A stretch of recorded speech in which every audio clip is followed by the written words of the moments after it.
What's up, everybody? Welcome back to your favorite New York Jets subscription podcast, Badlands. I'm your host, Joe Caporoso, joined as always by Connor Rogers, fresh off recording a 37-minute war room where we answered like 9 of your Discord questions, mostly Jets questions, but also mixed in some college football, some Sopranos, some gambling, a little bit of everything. So upgrade to war room if you haven't yet. Also, make sure to check out badlandstoj.com where we still got some merch rocking. We're almost completely sold out of everything, and we're not going to have a new wave of product until the preseason starts. So go get your shorts, go get your golf polo, go get your hat. Connor, how you doing? How you feeling?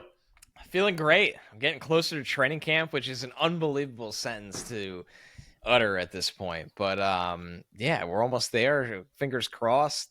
Drama free on the road there. Fingers crossed. Hassan Reddick contract all figured out. Aaron Rodgers on time. Everything will work itself out. Please. And we need to calm more a few weeks, and then we'll get into the chaos of training camp. We're going to continue to answer all the questions we got here. We're going to, however, lead with a little bit more of a focused discussion on the wide receiver position, prompted by the first question we got that we're going to discuss from Christian Lynch, which is, which 3 wide receivers take the most snaps in week 1? Good question. So the obvious number 1 will be Garrett Wilson, who will probably play every offensive snap. I will say number 2 will be, this is actually hard to answer. This is probably too optimistic, but I will narrowly say Mike Williams. Narrowly. Maybe he'll play I think it's going to be a grab bag for 2, 3, and 4. I'm going to say he plays half of the snaps week 1. Right.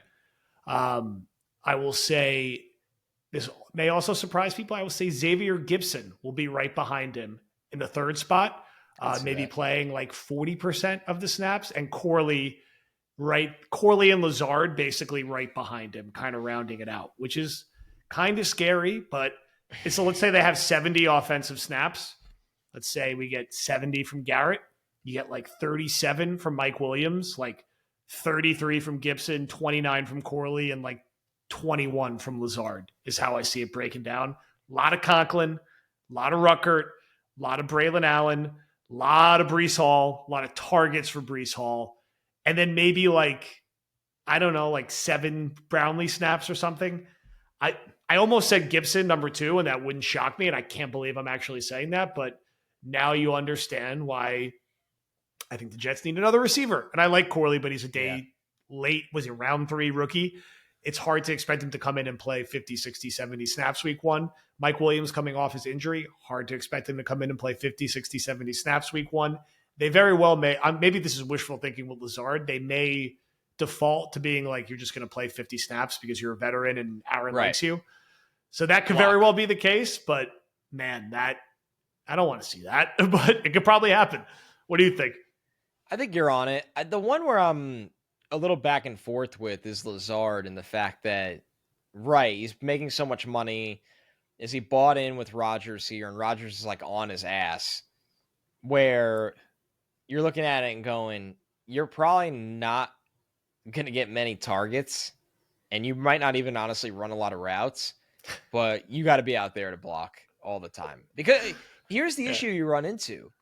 If you're trotting out in 2 wide receiver sets, Garrett Wilson and Xavier Gibson, you are way too small on the outside for the run game. Lazard is terrible, but we know he could block. Now, why I say this is tricky and it can go one of 2 ways, or in my eyes, it should go one of 2 ways. He either is bought back in and is just kind of a dirty work wide receiver that does have a role in that regard. Or if he's not bought back in and he's terrible this summer again, just cut him and give those snaps to Brownlee. I mean, honestly, what do you have to lose? What do you have to lose at that point? If Brownlee was better than him last year. Brownlee was better than him last year. It's not even close. So I don't know if I play the dabbling game with Lazard where it's, because if you're dabbling with him, he's getting 12 snaps or whatever it is, that means he sucked again this summer and you're just wasting everyone's time. But if he is the guy that you thought you were getting when you signed him and you overpaid him no matter what, then help him get the baton to Mike Williams, even if that's the first 3 to 4 weeks of the season. And he's not going to be very impactful through the air, but he's going to be out there. He's going to block. He at least brings some size. Let him get the baton to Mike Williams. Yeah, it's going to be very interesting. It's very wide open. Or cut him. Preseason, yeah, or cut him. The preseason is going to play a lot into this, which dovetails into our next question perfectly. This is all flowing well. From Boy Green, what's your guys' thought process, take on playing Aaron Rodgers or any of the main starters during the preseason? And can you explain the pros and cons? So with Rodgers, I don't need to see him play at all. He probably will do the same thing he did last year. I think so one series in the third preseason game.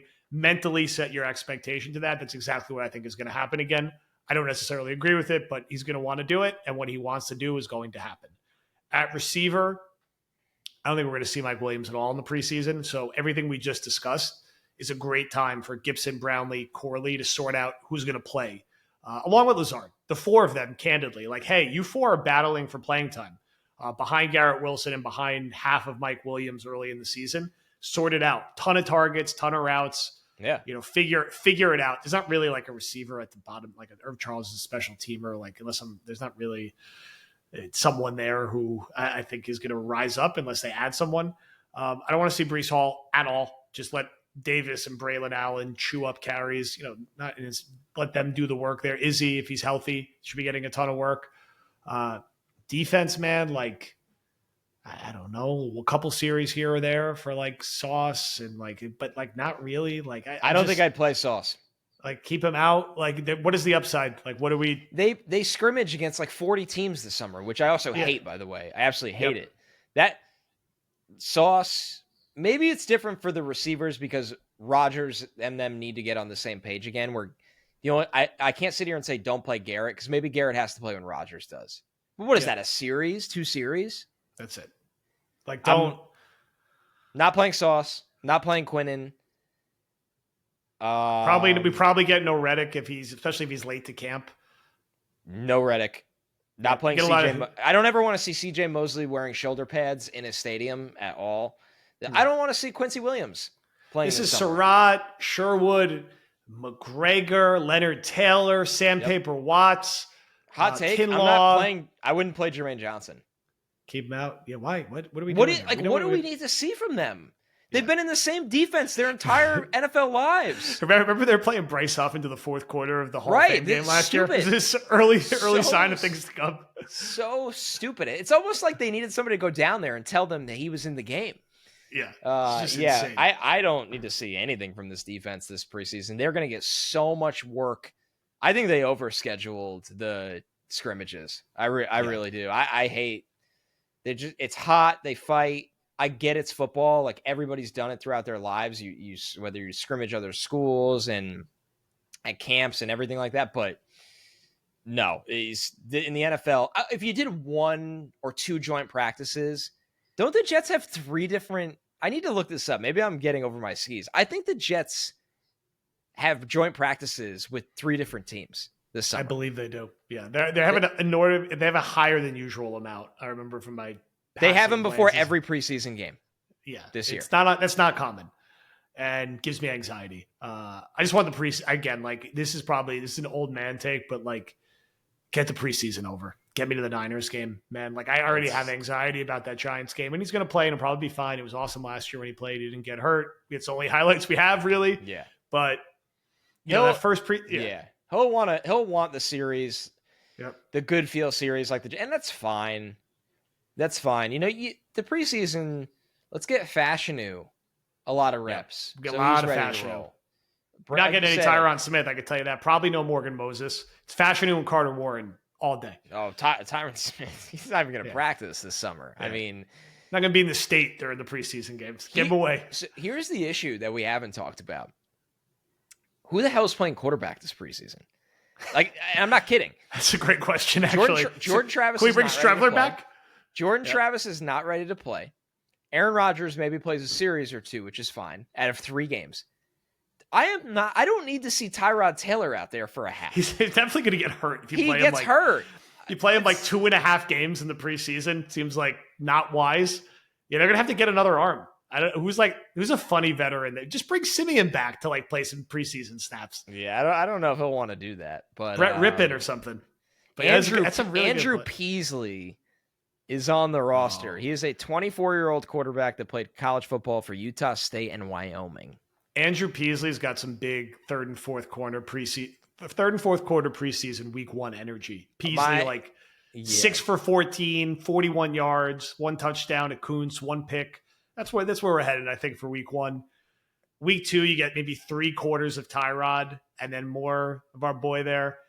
Then preseason week 3, you get like the first quarter is basically Rogers. Then it's like mostly Tyrod, and then we just ride it into the sunset. Something like that, I guess. Andrew, my preseason NFL betting is in the hands of Andrew Peasley, who was in college for 6 years. He did start for Wyoming last year, 20 touchdowns, 5 picks. Here's a sneaky one. Did rush for over 400 yards and 7 touchdowns. Wow. 4.65 40. We might be seeing more Andrew Peasley than we were preparing ourselves for, which is fine. 37 summer of Peasley. I think it's the summer of Peasley. All right. Now it's early bet here. Get the line in. Peasley rushing yards higher. 17.5 week one. August 10th, but who's counting the dates here? It's actually like a 1 p.m. Saturday kickoff, so we can do like a little like midday barbecue and having some beers podcast talking about, I think it's Jets Washington is the preseason opener for them. It's not that far away. Imagine turning on Badlands in your car and you're like, all right, let's see what the guy's got 2 weeks away from camp, and you hear 5 minutes of Andrew Peasley. We got to dig deep here. All right, we're going to pivot it to Jets Gnome question. A little more technical here. I know he played more of a traditional 4-2-5 over the past 2 years. Without jinxing anything, how would we respond if Quincy went down? What about CJ? Would you ever see Chuck Clark coming down as a safety linebacker combo as he did in Baltimore? Would we still play nickel as our base still? Part of our strength is just rolling with that formation and having our talent win out. But we don't really have a solid backup option. So I think, like, ironically, we were joking about Quan Alexander on War Room. I don't think that, although that if an injury did happen, I do wonder if they would go down that road because we have to talk about him every July. I think they like Sherwood more than we do, and most fans do. I think they'd probably try to plug him in. I think they'll have Surratt and Barnes sort of battle out for that like fourth linebacker spot. I'm not saying they're capable. They'd probably go a veteran route if they lost one of those guys. It's just important to the defense, and they'd want a proven veteran there, even if they had to be like aggressive and try to trade for one. Clark, yeah, he could situationally come down and play in the box, and you play bubble wrap and Ashton Davis at safety together, but you get kind of like weak up the middle, like pretty fast. So that's why we were saying, like, don't need to play these dudes in the preseason, especially Mosley, who's like getting up there a little bit. It's not the best depth like spot in the team. Like Sherwood is very like, I don't know, it's like quintessential Jag to me. Like his just plays 15 snaps a game max, and you don't want him playing more than that. So yeah, it's kind of a scary scenario mapped out there by Jets Gnome. It definitely is. We had a deep conversation about